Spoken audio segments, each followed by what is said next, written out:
This week, Fantasy Points had Detroit Lions first-round pick Jack Campbell on as a guest, and guess what? The best ball breakdown didn't disappoint either. We may not have a best ball analyst draft, but if we did, Kyle Dvorchak would be a first-round grade, no question. So best ball breakdown, doing our best to continue the run of guests. Not only is Bono back, but Chris Wecht is back, and I, of course, am here too. I'm excited. You're excited. Let's dive into this week's Fantasy Points Best Ball Breakdown.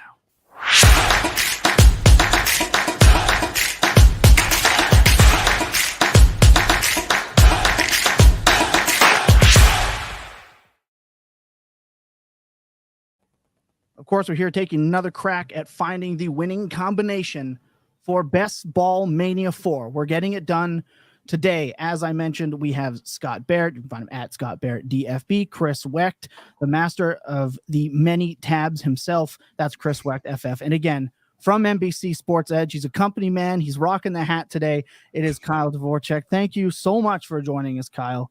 How have you enjoyed Best Ball Mania 4 this year?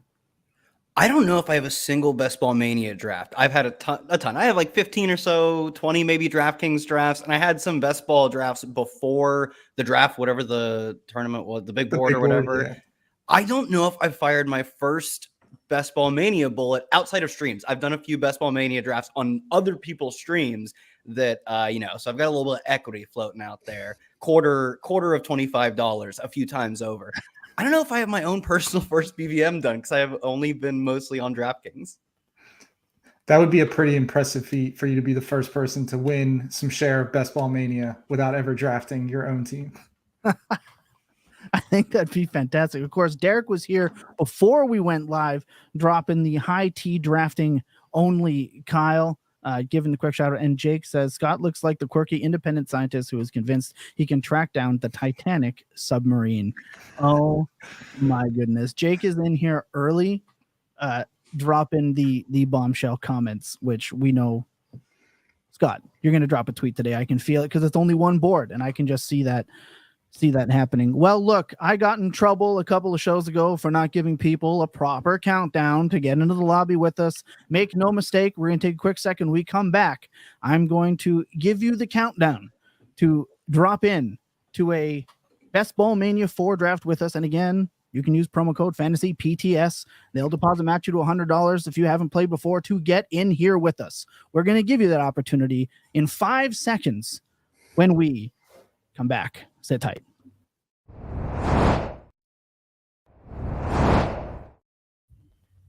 All right, we're ready to go. 5, 4. Never mind. He did it anyway. It wasn't my fault. It was Chris. Blame him. That is. There's 5 spots left. I can't stop thinking about Jake's question. I think what I would do is I would take a bunch of bottlenose dolphins. I would rub the scent of the submarine on their noses, their bottle noses, and then attach cameras to their heads and just see what happens. What do you think, Chris? At this point, with all these orcas tipping all these boats, like, does the FBI have a list of orcas in the area yet? Because, like, start checking out those orcas. They definitely had something to do with it. We can't use orcas, dude. The orcas would find them and just, torture them, taunt them, eat them. No, I'm not saying use the orcas. I'm saying get those orcas in the building. Let me talk to them. They know something. They were involved. Already with the disappearance. We need to prosecute the orcas for sure. Or do hunt seals for fun. Like, it would not surprise me. I think Kyle's onto the real question mark here. There's a pod of orcas that has developed a taste for shark liver, where all they do is they just kill sharks, like eat their liver, and then just leave the rest of the carcass and just move on to the next shark. They have like Liver King Instagram accounts, but for orcas, whatever the orca Instagram is, they're like, oh yeah, just eat shark liver all the time, you'll be jacked. But they're all doing steroids, obviously. Oh my goodness. Well, for the first time ever, we're drafting from the 101. So do we rehash the Travis Kelce 101 fight for the 9th time here on this program? Or do we let Kyle set the table like we normally do? Kyle, do you have a preferred spot that you've been drafting from this year that you find most successful?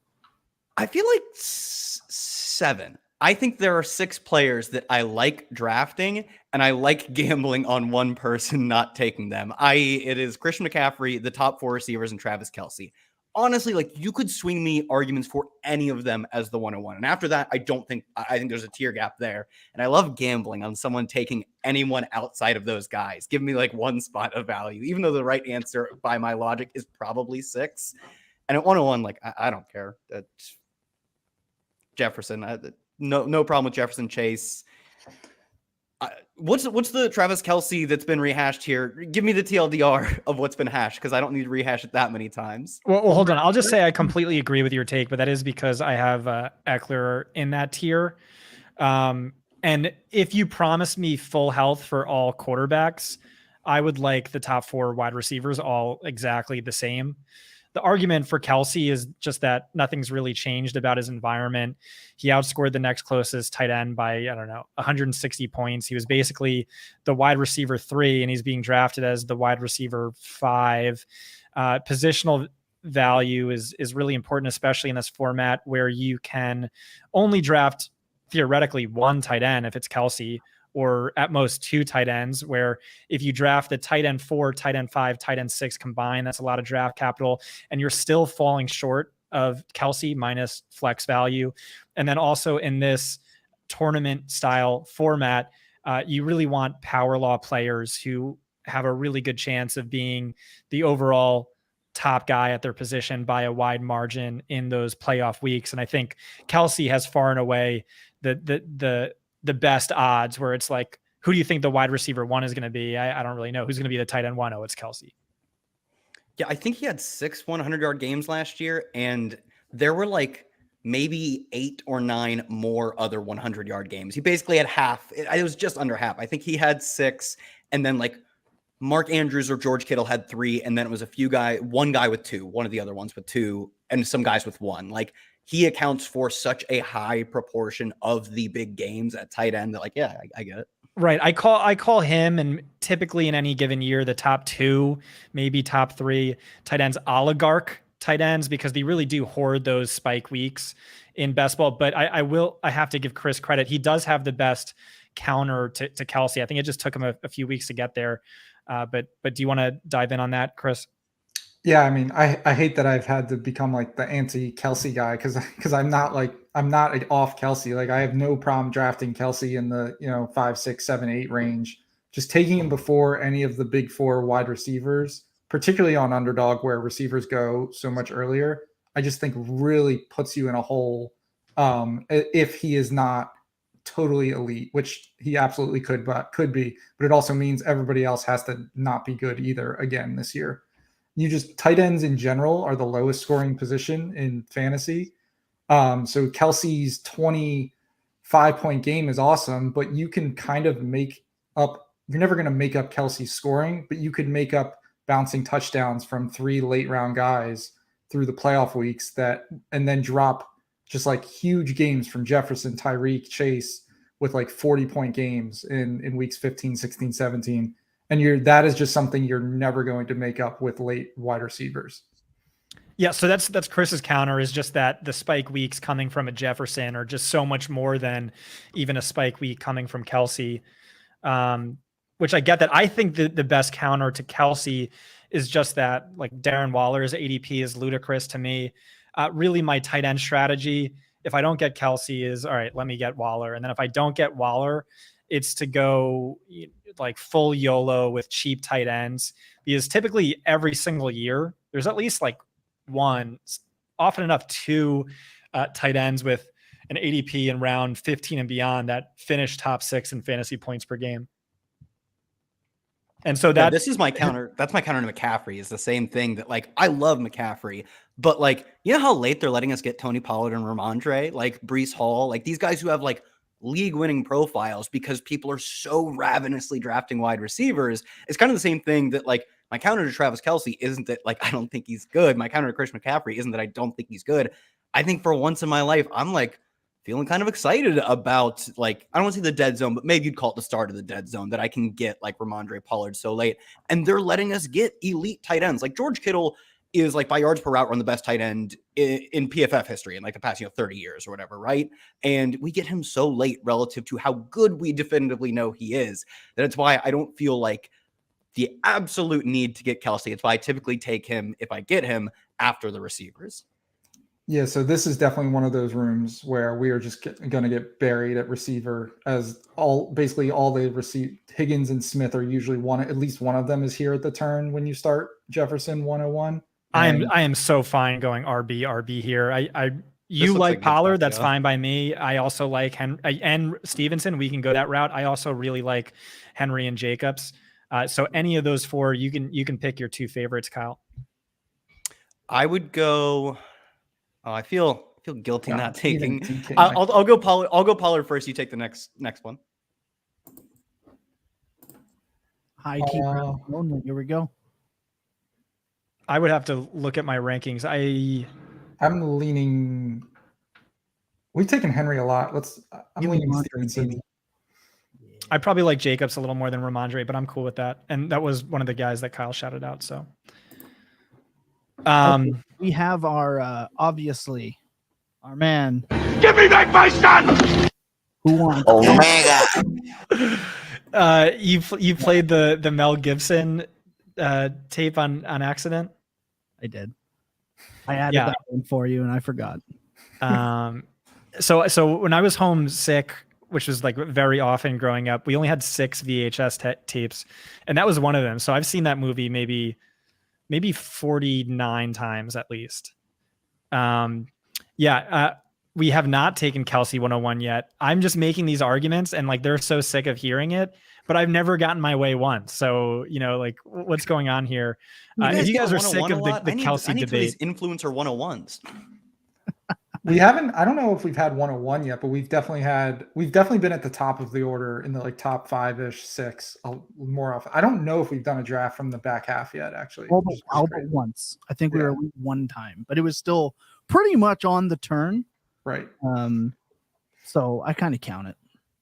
Yeah, like Derrick Henry and Josh Jacobs, like they're similar in a sense, but I'll just point out Derrick Henry here is going like in the 3rd round, not even the very beginning of the 3rd round, the 4th pick of the 3rd round. In like 2020, we were drafting this dude as like the 2nd overall pick or whatever. And like, it's not substantially different. Like he's older, obviously, like, typically we see our best running backs come from 23, 4, 5 type of age, but it is not, he hasn't been like 2 rounds worse, 2 rounds plus worse, but like these sickos, I'd consider myself amongst them, are just so wide receiver heavy that like the dead zone is moving farther and farther back toward these guys. Like Derrick Henry is legitimately, Jonathan Taylor was legitimately like a 101 a year ago. Derrick Henry, 101, 102 a few years ago.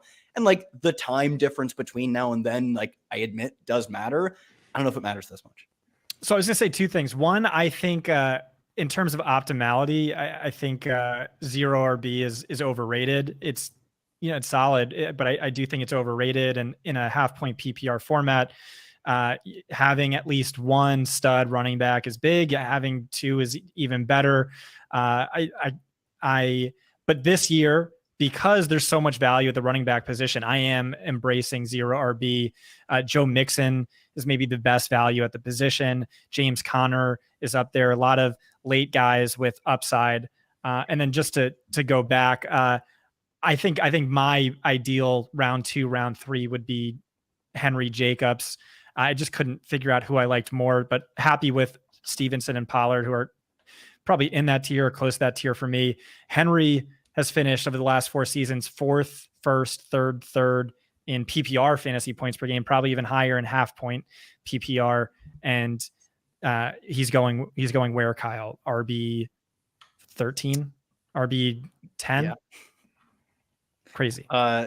And this was so funny on the schedule release. I'm like, oh, I'm not as like, I'm really into Tony Pollard. I like Derrick Henry where he goes. And I'm like, well, what would really change about Derrick Henry that I would be like, oh, I can't be lower than market on him. Like in my rankings, I can be within a reasonable range, but like, I can't be lower. It turns out it's playing the Texans twice in the playoffs. The only team I was looking for this last year. I was like, oh, do we get a chance to like double correlate 15-17 or something? The only team in the past 2 years, I think, that has had 2 matchups, same team in the fantasy playoffs, Derrick Henry versus a team that he is just like absolutely infamous for annihilating the Texans. Right. So that's another cherry on top. It's just like an obscene value to me. I think the Titans are going to be bad. Yeah, maybe they'll sign DeAndre Hopkins and it'll boost their, Vegas win total. I think Tajay Spears is going to get more work than we've ever seen from a backup Titans running back. And I have a number of concerns, the age, all that, and you factor it in and he's still just a clear value to me. Yep.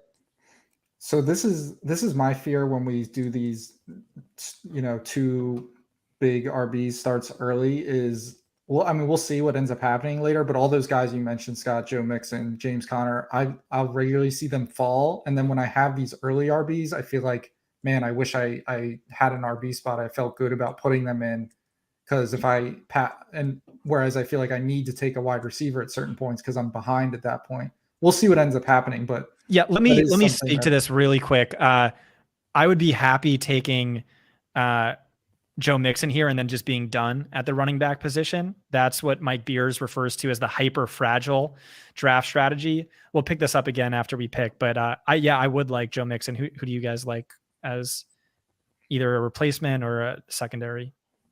I'm fine with Mixon, but I think we got to take one of Kirk or Ayuk probably. So I would lean Ayuk based solely on Brett Whitefield's opinion of him, which is that he's the best route runner and he's one of the top 5 best route runners in football, which blew my mind. Like he thinks he's going to go nuclear even with all this target competition. And really just believes in the talent, thinks he, again, goes nuclear this year, is the alpha. Take Ayuk first because I have something to bring up on Mixon. We would have to take another one because we have double week 7 buys with Mixon Pollard. Oh, I don't care about that at all. You don't care? Honest. Okay.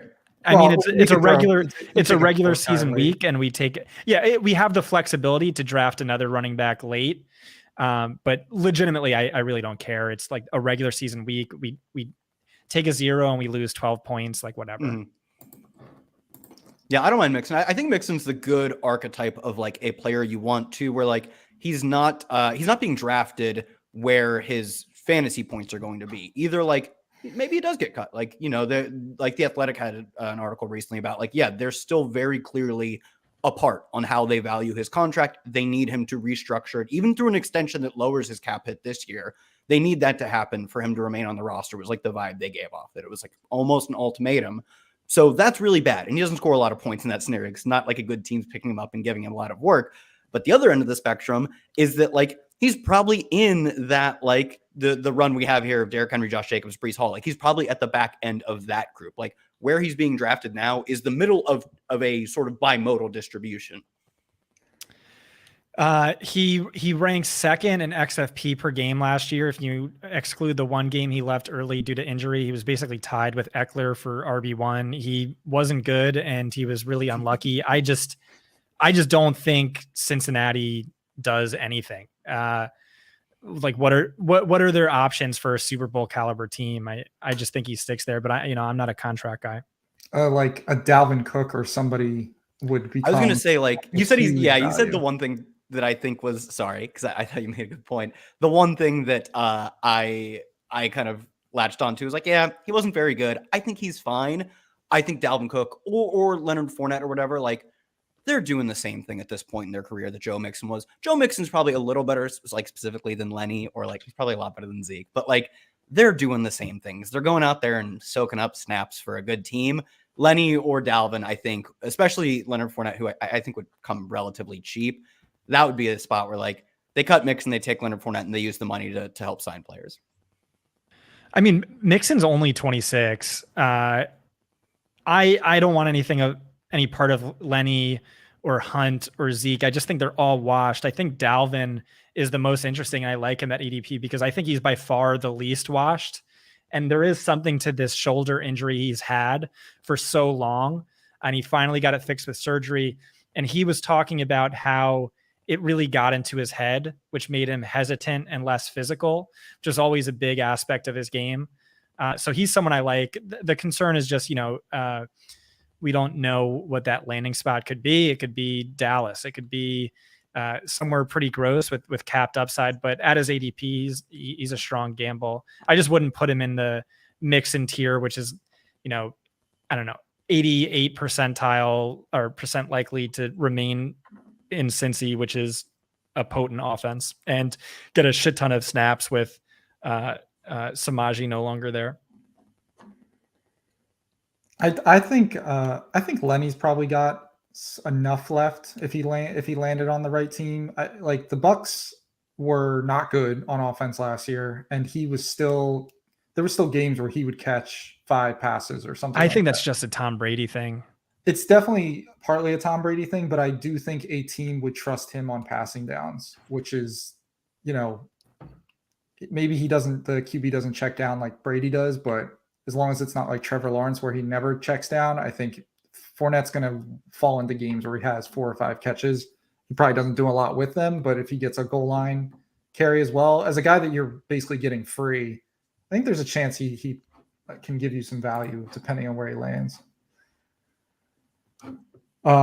So we did do the 3 RB hyper fragile start. Doing it with Jefferson is definitely the way I would prefer to do it, because if we're drafting as if we're right, Jefferson is just the elite wide receiver. The other guys are hopefully not as good, and he's just giving us minimum 20 points a week. That's still cheaper than his ADP, Jake, but go on. For reference, Jake is saying if you remove Mixon's 55.1 point game, he averaged 14.2 fantasy points per game, which is good for RB13, which also brings to light the if you remove this game criteria. Yeah, what if he had that week in the championship round? All right, we're on the clock here. Gabe Davis is my favorite. What about you, Kyle? I'd go Jordan Addison here. Maybe set up a little bit of a Viking stack. I can't. Oh, interesting. Okay. I can't quit Kyle Pitts. This guy, I swear, he's good. I promise you. Well, yeah, Kyle Pitts he's good, but that head coach. Yeah, man. I mean, there's so much fantasy draft capital riding on Arthur Smith not being a total moron. I know, and it's all the time. I'll take. I would go Kyle Pitts here. That's my vote. Well, I'll say this in a second. So if we pass on a receiver here, our next receivers are going to be like Jameson, Juju, Tyler Boyd. For that reason, I do prefer Gabe, but Kyle's the guest of honor. Do you dare go against the guest of honor? Oh man, he's not paying for this ticket though. We never do. That's the thing. All right, so that almost gives us 2 positions we're kind of done with though in a way. I mean, we'll definitely take another tight end, but yep. Just stack like a late rookie running back to go with the RBs we currently have, most likely. I imagine this will be a 4. Yeah, we definitely want to get Kirk Cousins on this team. Yeah, I know. Like Kyle Pitts, I think the second most receiving yards for a rookie tight end ever. Drake London, the highest target share for a rookie wide receiver in the past 15 years, if I remember correctly. That's what really good players in the NFL do, is they produce instantly by some measure or the other, typically. And despite that, I haven't taken Desmond Ridder once, and I don't plan on it. Yeah, so it's last year the Falcons had the 4th fewest pass attempts per game in 37 years. That's Arthur Smith, and he just drafted a running back top 10. In addition to low pass volume, Atlanta had the worst efficiency in terms of catchable target rate. And so it's just really hard for me to envision a way for these guys to really hit their ceiling with quarterback play being so bad. Arthur Smith being stuck in the year 1978. But I mean, I really, really believe in these guys' talent. Yeah. Do you think what's the % chance Ridder is at least as good as Matt Ryan's last year in Atlanta? I still think low. I'm not a tape guy. I watched the tape and it was horrific. Brett would say the same thing. It was so inaccurate. I came away really impressed by Alec Pierce. The guy was just super open and the ball would just sail 15 yards over his head. I think he's absolute trash. I'm eager to see what Cincy alum Jake Tribby has to say about his boy Desmond Ridder, but I think he'd agree with me. He's watched enough games to agree with me. I'll say to Arthur Smith's credit, and I'm not sure this ever gets to manifest, but he does some things like really well. He gives his quarterbacks the benefit of play action at a higher rate than pretty much anyone. Like that was true with Ryan Tannehill, and it was true with both Marcus Mariota and Desmond Ridder last year. They use like pre-snap motion a decent amount. They like to get their quarterbacks moving when they're mobile. And last year, I understand why he ran the ball a lot. They were dead even, I think, in EPA per play through the air and on the ground. Like they just weren't getting better results by passing. So there is logic. I would say maybe flawed logic, but some logic to what he's doing. For sure. They overachieved in the win column by my expectation. And you hear him say that to reporters is like, this isn't fantasy football. We don't care about fantasy points. We care about wins. It's like, you know what? I care about fantasy points though. And if you hear what like people in the know would say, like my former PFF colleagues who consult with NFL offensive coordinators, basically they'll say regarding Arthur Smith is he's a brilliant scheme guy, like building what an offense looks like. He's a bad play caller. He also has this like massive ego and like rubs people the wrong way. But he is a very smart guy. So, and like, that's what he talked about in the post-draft press conference for Bijan too, is like, I'm using these guys in the way that maximizes our win percentage, where it may not seem like they're doing something, but they're contributing in ways that don't show up on the stat sheet, like having Kyle Pitts lined up outside and things like that. Yeah, and I think if Ridder was good, they would still be a very run-heavy team. But like the run heaviness of last year, like you said, was like for the last 20 so years was all-time run heavy. Literally one of the most. It was like either the first or second lowest pass rate over expected too. The Titans under him weren't that egregious. It was still frustrating because they were a really efficient passing team. But I think if Ridder gets better, like if that step clears, we also clear some of the run heaviness step. Not a lot of it, but some of it. What do we got here? So we have a decision to make. We have to decide if we reach for Kirk Cousins, who has an ADP of 110, our next pick's at 120, or do we hope that he comes back around? The Hawkinson draft. Can you click on wide receiver? Well, we definitely want a wide receiver too, but we do have to decide. Yeah, we can keep our first receiver here. I would go Jameson, and then I think Bateman. I'd go Bateman, then Jameson. So someone break time. Right, we're gonna need the points, so I'm gonna go Bateman. That was kind of my thought too, but yeah. What point? What do you mean points? Just because our wide receivers are thin. I don't know if we can withstand waiting that long for Jameson to come. How many weeks is it? 5 weeks? 6. Jacob Sanderson says Bateman. Smart man, that Jacob Sanderson. Do we want to do Cousins or do we want to take another receiver? I would take another receiver. Like there are very real paths where Cousins throws for 350 and 3, and it still works out for our guys, but like you don't need him to win. That's true. Whereas we need some receivers on this team. So. Right.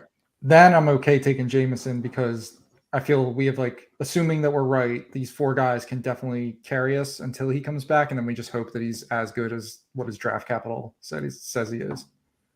Back to your Arthur Smith point. Yeah. If you look at Ryan Tannehill over his last 20 games under Arthur Smith, he is like exactly Patrick Mahomes by passer rating, adjusted net yards per attempt, fantasy points per dropback. And like, that's insane. That's it. Like, but the volume was never there. It was a very run heavy team.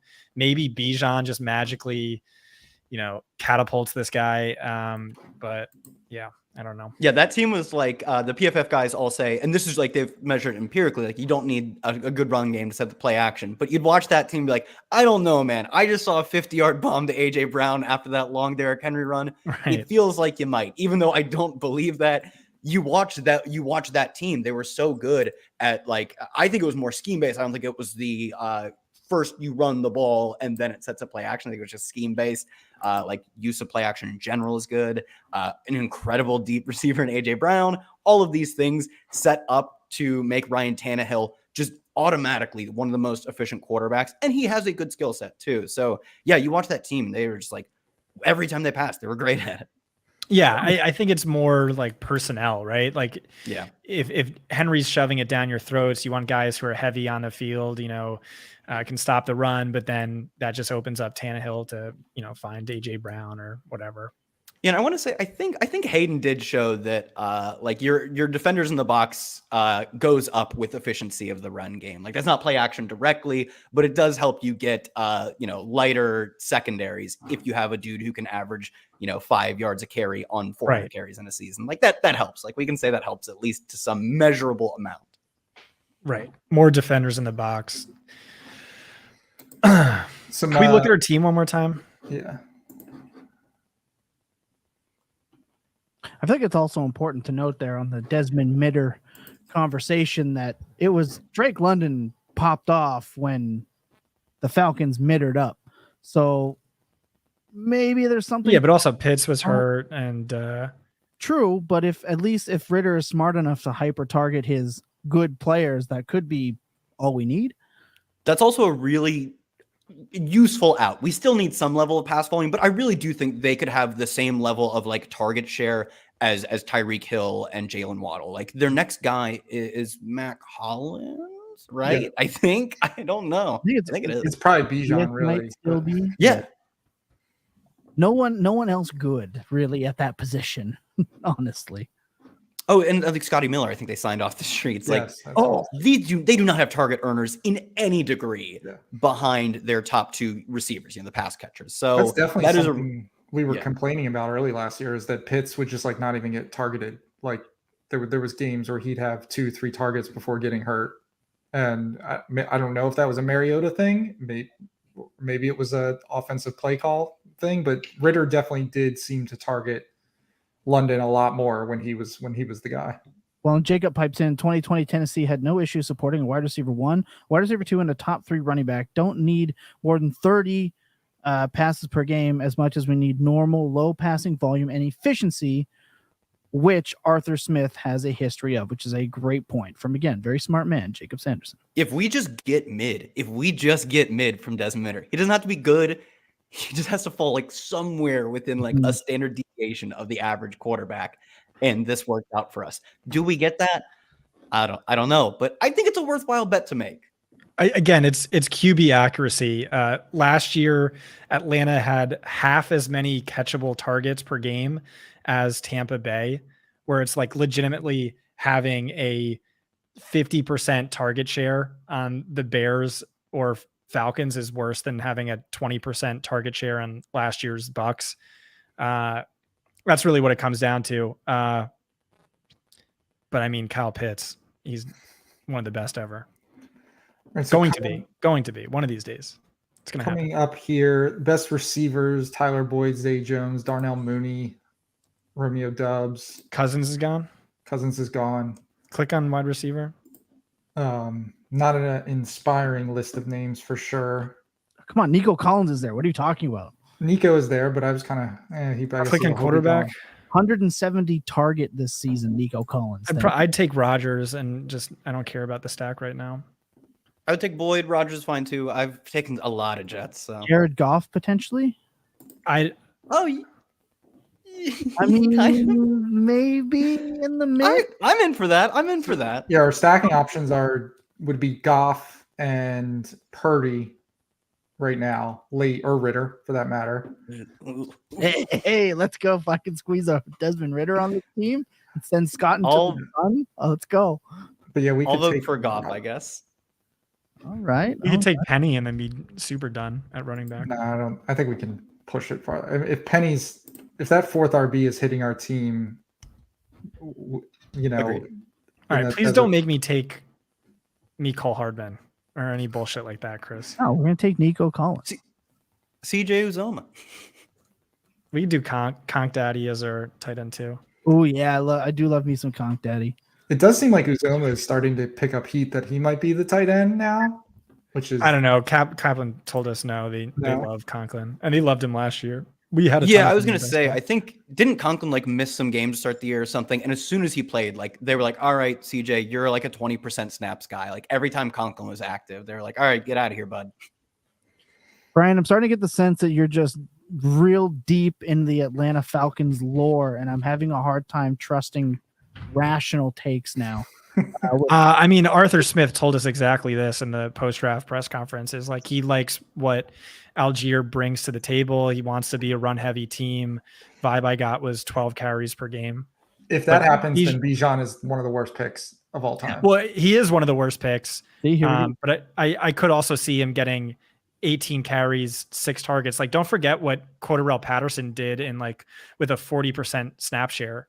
He went nuclear because like this is part of the Arthur Smith thing is like his running backs smashed. Like his Algier and a UDFA post Achilles like smashed in terms of efficiency. And Cordarrelle Patterson was nobody. He was a wide receiver and he smashed. Who's still on the roster, by the way. Interesting to note. I always forget he's still on the roster. We want to talk about their third best receiving option. That's probably it. But yes, Brian, we could tell that you are a Falcons fan, which is why I was mentioning it. We appreciate it, but rational, level-headed takes we're teetering now. We do love it, but you know what I mean? All right, who is your must-draft late round sleeper, Kyle? Let me think. Scroll down a little bit. Let me see these late rounds. Actually, we aren't, Jacob.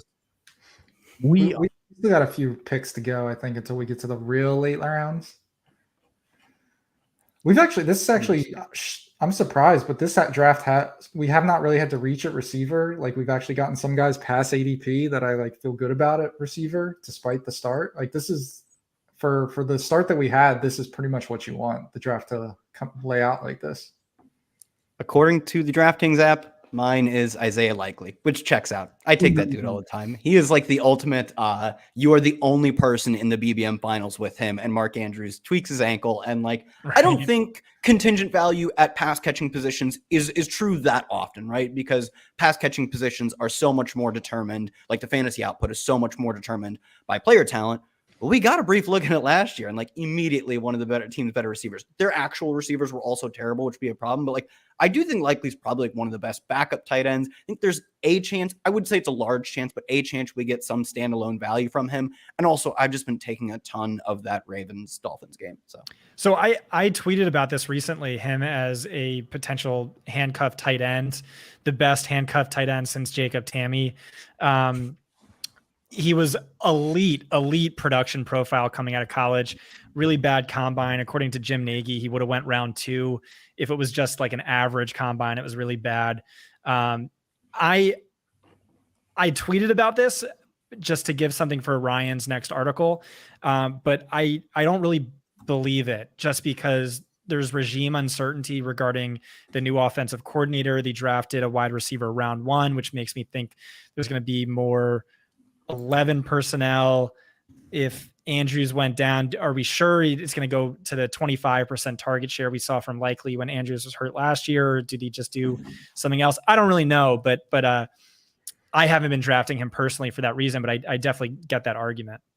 The only issue with Likely is the Greg Roman argument, right? Was it Greg Roman that funneled those targets there and used them that much out of necessity, or does it was also a Tyler Huntley thing, which, dating back to preseason DFS, you always played Tyler Huntley's tight ends. So it was a little of both those things, but I do like the player a lot. They did take Charlie Kohler a few picks before him, if I remember, as well, who was hurt pretty much all of last year. Yeah, right. They also took Hayden Hurst over Mark. Yeah, that's what I was going to say. They did. They are the team that did mess up the Hurst Andrews thing, so I don't know how much that really matters. But I think the big thing is, do they play a lot of 11 or 12 personnel this year? As Jacob said, love taking on Likely with Raven stacks of Zay, Bateman, or OBJ if you hate yourself. A lot of opportunity to mutually benefit from an Andrews injury. All right, we are on the clock again. Receivers are Mooney, Rashi Rice, Alec Pierce, KJ Osborne. Probably don't want to do that, though. DJ Shark, MVS. No QBs on the board here. We'd have to reach for any of these guys. Jordan Love would give us a Week 17 stack with Minnesota guys. I like some of the back end guys for that team, too. I'd go Rasheed here. I'm not even a big Rasheed guy, but like the alternative is like being a Sky Moore guy, which like, I don't know. I'm taking shots on all these guys. I'm a Tony and Justin Ross guy. Hate me some Rasheed Rice. mad about that pick. Darnell Mooney is a strong ADP value, theoretically decent week to week upside. I still don't really like it. Alec Pierce, 17 stack, baby. Yep, that's Atlanta. Alec Pierce might have more upside. There's quarterback concerns. I think my favorite is truthfully Greg Dulcich. We don't need a tight end, but I like Greg Dulcich. Yeah, I'd still go receiver here. Let's take the ADP value. So what do we want to do at QB here? Assuming Brock Purdy every single draft. So our next pick will be 168. That probably means Love is gone. So it's going to leave us with Murray, Pickett. We probably want 3 QBs on this team. Obviously, Bryce and Brock. Let's go. Game over. Brock and whoever, but Brock is the best of all these quarterbacks. Yeah, I have no problem with. He's a guy I keep trying to draft because I think who San Francisco wants to be the QB, whether he should be is a no. This is confirmed. Ian Rappaport has talked about this like a million times. Yeah. It's like he's the guaranteed starter as soon as he's healthy, and right now it looks like he's going to be good in time for week 1. If not, it's week 2. It's somewhere around there. The team loves him. And then he led all quarterbacks in fantasy points per drop back last year. Star-studded cast, supporting cast, brilliant offensive play caller. Big C Brock. That's my pick. Well, you could have got that update on NBC Sports Edge as they put out their blurb on the Ian Rappaport on Pat McAfee show today. You could have gotten that update right there. Was it today? This is from months ago. This one was I think Shefty today. Yeah. This was just his. He said, I think he preps it with "I believe," but like I'll take his belief, pretty seriously. That like he had no question that like it's Brock Purdy is the guy. That's what it was either Lynch or Shanahan both use. Like I think maybe both of them use the exact terminology of like he's the leader in the clubhouse right now. And this was when he like physically wasn't even throwing. I don't think so. Like I think 100% he's who they want. And it's trending, like you said, like we could get him week 1. And if we're not getting week 1, we're probably close. Brian needs some help. He says Chuba, Gainwell, or Chandler in 16th round as RB4. He says he needs some help. I would probably go Gainwell, but I don't really like any of those running backs. That's fair. Jerome Ford. Is he talking about this draft? No, we're not. No, different draft. Yeah, I'd probably go Gainwell as well of that group. Let me be different. Let me say Chandler. I wouldn't go Chandler. I'll be different and say Chuba, but it sounds like Gainwell would have been my second. They're close. I don't care. Hey, Canada. All right. Canada. What if Swift just sucks? Like Gainwell's the guy. They're like the same player to me. Continues to suck. Ryan Heath, Freshy Rice hitting would make the Sky Moore dead enders so livid. No, we're too beaten down for that. Like last year already, we're down bad. We're not like, oh, this one's the year. We know we're in for pain. We're just holding out hope. If Sky Moore doesn't hit, we're not surprised. Oh, are you a Sky Moore guy? I was last year. I want to be a Sky Moore guy, and I haven't actually taken him a ton yet, so I can't really claim to be part of the we, I guess. Okay, I'm a Justin Ross guy, but they won't ever allow me to be a Justin Ross. We have taken Justin Ross enough on this. It took 43 minutes for you to mention him, okay? And I'm proud of you for that. We're going to improve on that number next week. We're going for 45. But can we just do a quick position talk? Because we have 8 wide receivers. Only 4 of them are good, but there's 8. And we've got how many picks left? So we could go full hyper fragile, not draft another running back. We could theoretically not draft another tight end. Maybe this is the Pitts oligarch season.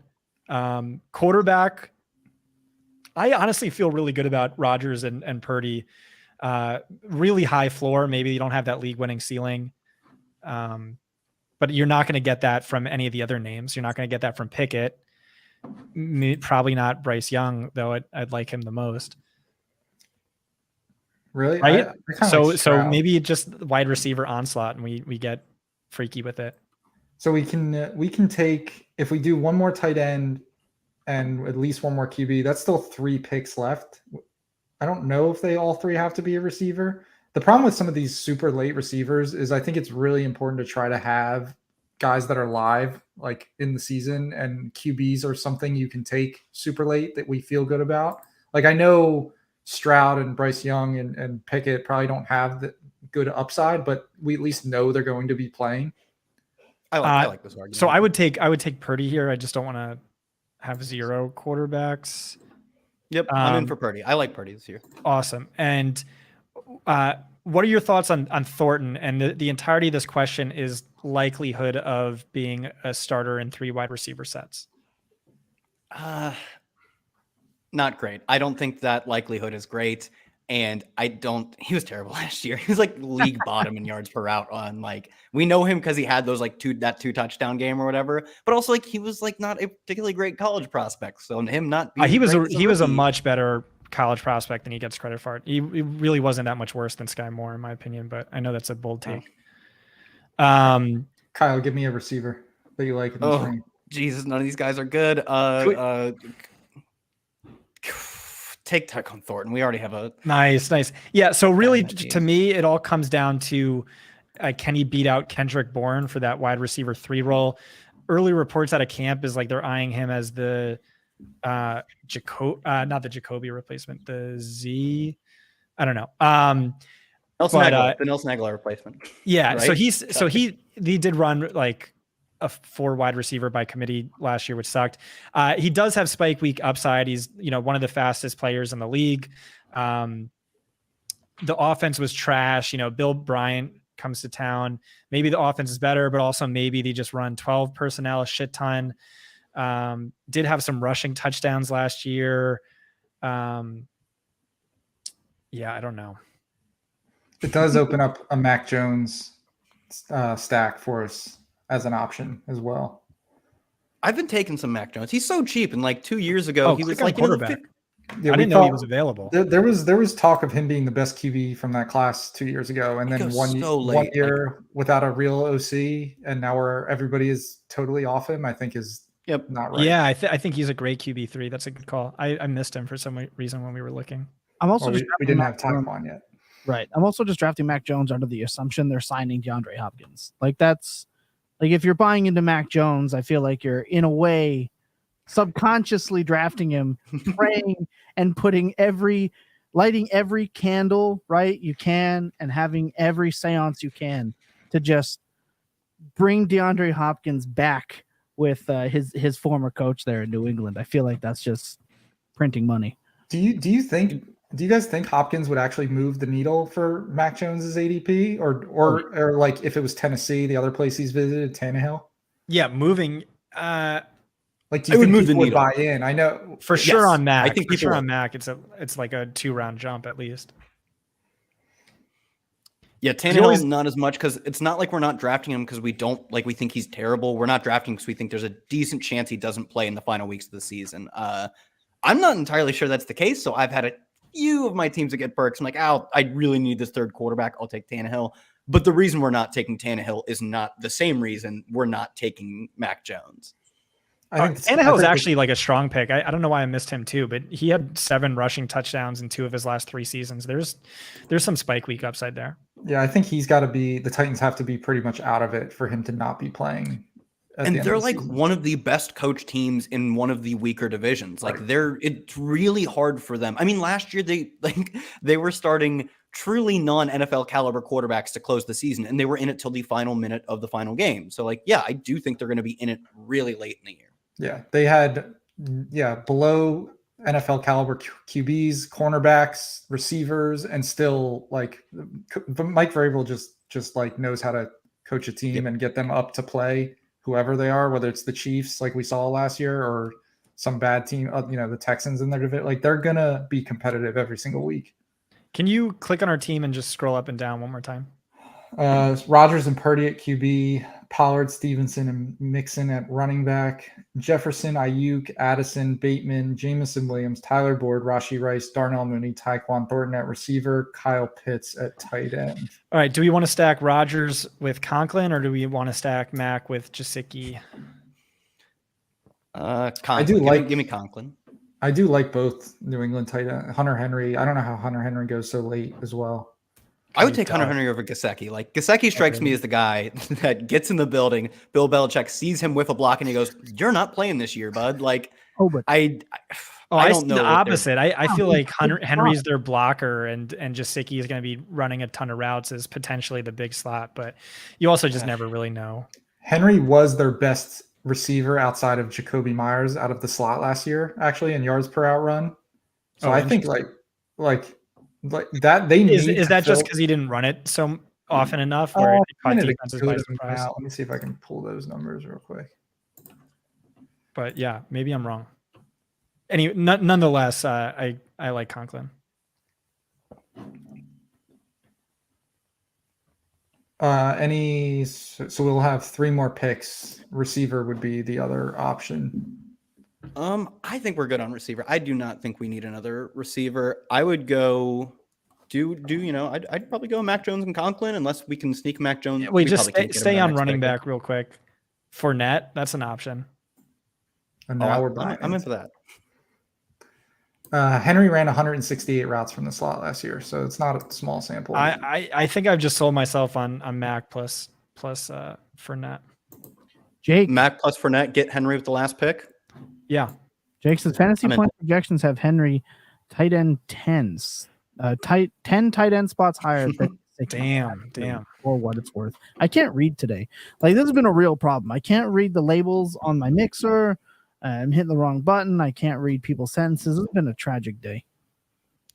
Yeah, I think with Gesicki, for me, it's just like every situation is obviously different, but like you see a guy who a coach is like so incredibly out on that he's like not playable by this team. I tend to think that will carry over in some respects to other teams. Like, obviously they paid him, but I like when we get a large sample and the sample with him is a lack of playing time, it really concerns me. Whereas Hunter Henry, like you guys point out, he was good last year. He got playing time. Like, he's not great, but like. So I've always hated Gesicki.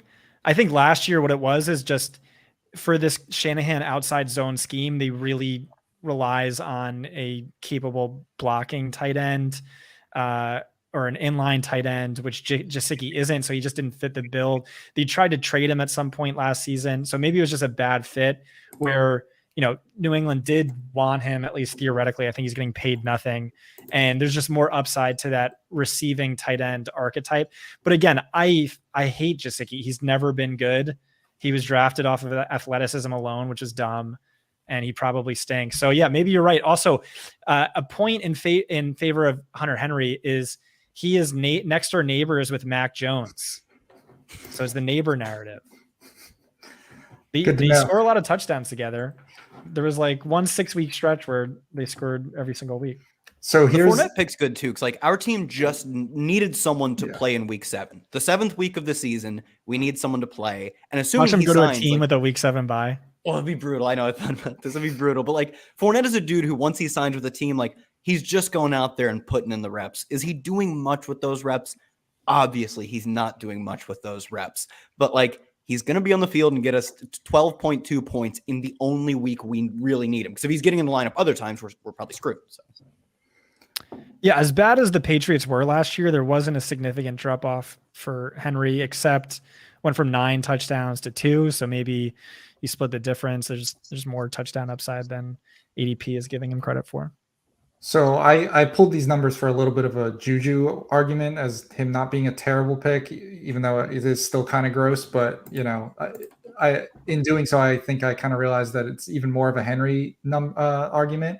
So only other player to run 100 routes from the slot on New England last year was Hunter Henry, besides Jacoby Myers. The guys that ran over 50 were Aguilar, Bourne, and Thornton. Aguilar's gone.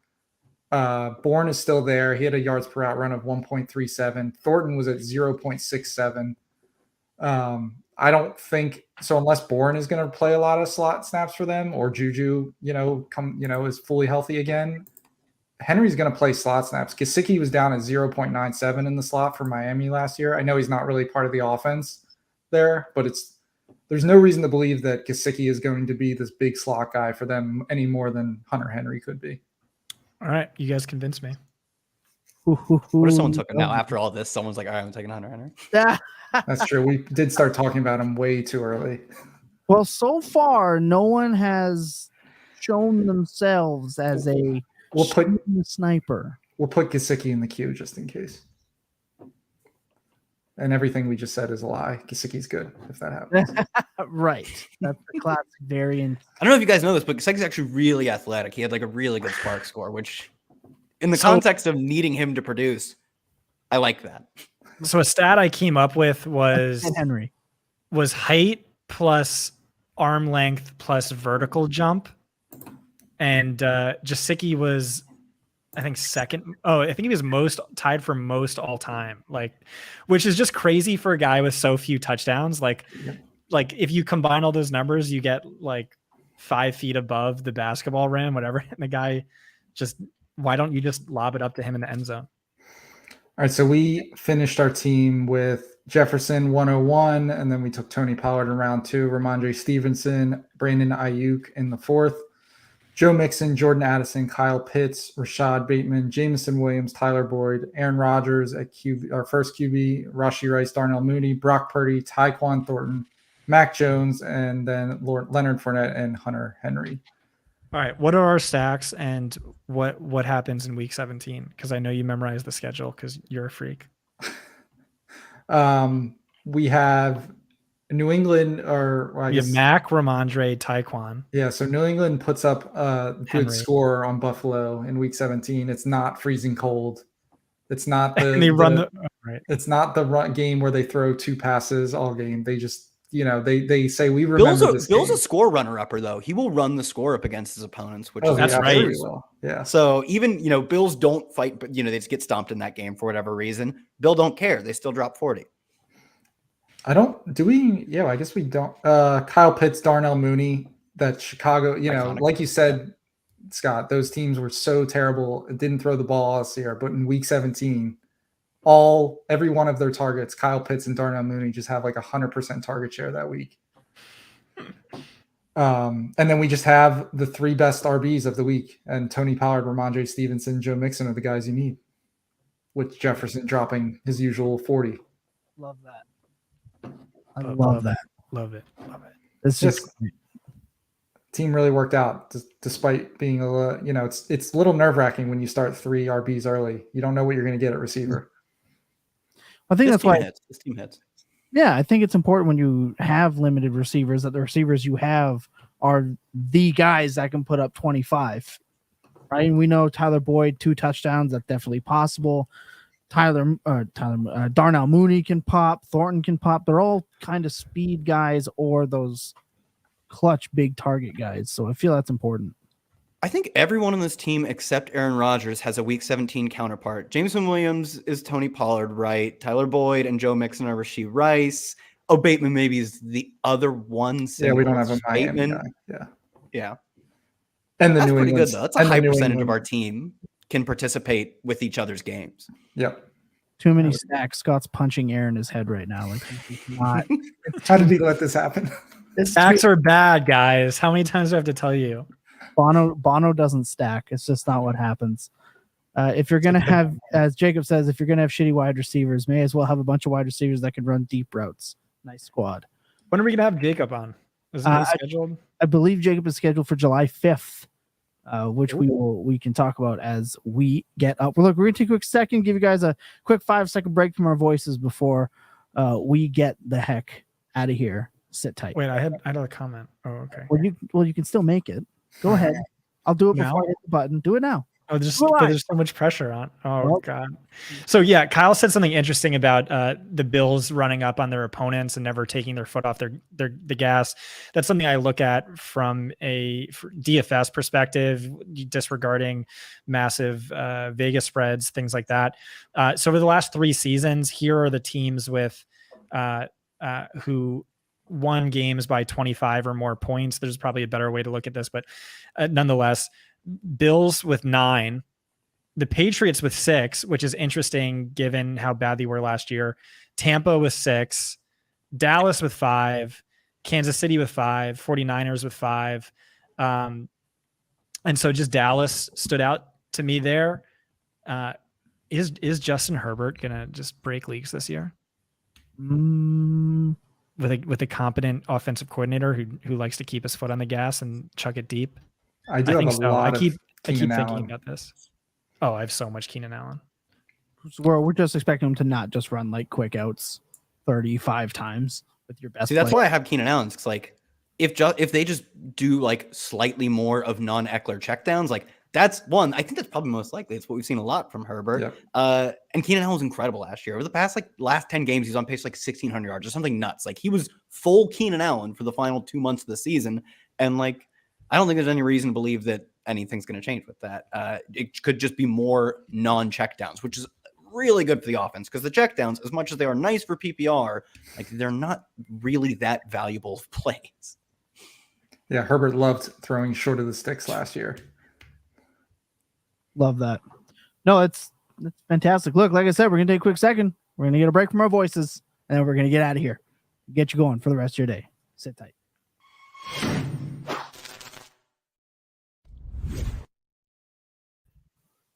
Look, I said in the beginning that if we had best ball analysts draft grades, Kyle, you'd be a first-round pick. I think after today, you've wedged yourself into that top 3. Next time, if you're willing to come back, I'm pretty confident you're going to make yourself into that 101 conversation. We'll see how this team goes with Best Ball Mania 4. Look, Kyle, again, we can't thank you enough for spending some time with us today. No, you're a busy guy. What have you coming down the turnpikes? I just dropped both my top 250 best ball rankings for Underdog and for DK. The whole NBC Sports Edge staff has team fantasy previews going out. I just had Bengals, Panthers, some other teams early alphabetically that dropped. So check those out. I tweet about all of them, so you can do that. That's how you find them. Love that. Chris, I know you're out there grinding constantly. What do you have for the people over at fantasypoints.com? Just be on the lookout for the Fantasy Points data suite coming soon. Don't know if we have an exact. I don't know, Scott. I don't think we have an exact date yet, but it's coming. We have an exact date. We do have an exact date. It's roughly 2 weeks away, but I won't tell you the exact date, but it's coming very soon. We have an exact date that's roughly settled here on the Best Ball Breakdown from fantasypoints.com. pull up Jake's comment. Absolutely. When is it coming, Chris? It's on. We're getting there. I love that. And Scott, you've also been grinding yourself. What do you have going at fantasypoints.com? I don't know. Who cares? Kyle, you kind of look like the dude from Parks and Rec who's in the meme where he wears the NFL hat. Yeah, I know. It's Rob Lowe. Yeah, Rob Lowe, yeah. A little bit. The timeless Rob Lowe. Look, we have a special show on Monday, right? Chris, I believe it's the Overstep is coming on Monday. Whoa, we're doing a special Monday. Peter Overzet is like that big of a deal that we're pivoting to Monday now, or are we doing Wednesday too? Oh, of course. We're not. Oh, wow. So we're doing a double bonus episode week for the people. That's how we roll. It will be a little bit earlier in the day. Of course, it will be 3 p.m. Eastern here at Fantasy Points over here on YouTube. You're not going to want to miss that. That's going to be a great time. And of course, we'll see you again Wednesday. Once again, Kyle, thank you so much for joining us. Scott, no Justin Ross today. You're going to have to deal with that for a whole week. I don't know how you're going to manage that. Chris, thank you once again. Of course, for me, your host from those time in those hands, Thomas Tipple. Guys, this has been Fantasy Points Best Ball Breakdown.